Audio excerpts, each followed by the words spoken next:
Let's talk about the free agency moves of a team who drafted a quarterback 2 years ago to be their franchise savior. Now, that same guy is currently losing the starting QB competition to Daniel Jones. Yes, I'm talking about the Indianapolis Colts. We'll get to more about Daniel Jones later, but let's talk about who the Colts lost in free agency, which includes center Ryan Kelly on a 2-year, $18 million deal to the Minnesota Vikings. He earned 4 Pro Bowl selections in 9 seasons with the Colts. They also lost defensive end Dayo Odangbo on a 3-year, $48 million deal to the Chicago Bears. He had 4 sacks for the Colts in 2024, mostly as a backup defensive lineman. And then the biggest loss for them was guard Will Fries on a 5-year, $87 million deal to Minnesota. This is a lot of money to give to a guy who only had 1 season as a full-time starter, but it's not totally his fault. His 2024 season was cut short due to a fracture of his right tibia. He has the 4th best Pro Football Focus rating amongst guards. Now, the Colts did gain some big names in free agency, including quarterback Daniel Jones on a 1-year, $14 million deal from the Minnesota Vikings. As mentioned previously, he is the competition for Anthony Richardson and the starting job. Unfortunately for Richardson, he had a setback from a previous shoulder injury, which kept him out all of mandatory minicamp.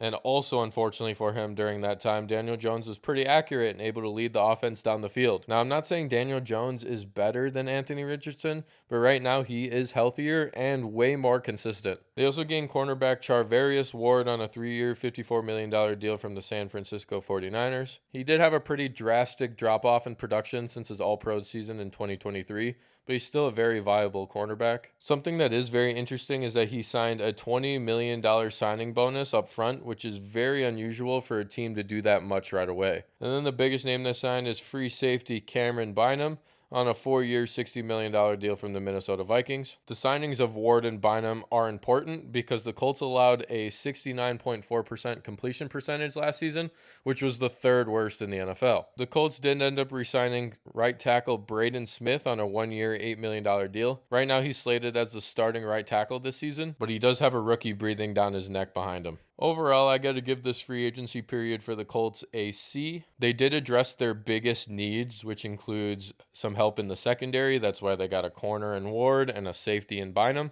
And the Colts GM did say he wanted to bring in competition for Anthony Richardson. I didn't really expect that competition to be Daniel Jones, but after looking at the quarterbacks in the free agent market, I understand he was probably the best option without spending a whole bunch of money. Anytime you lose 2 very good starters on the offensive line and then you don't address the position until the 4th round in the draft, makes me worried about the running attack Indianapolis is going to have this year, especially with Jonathan Taylor's injury history. What do you guys think? Is my free agency grade too high or too low? Are there any players that I missed that are worth mentioning? All this and more, let me know down in the comments.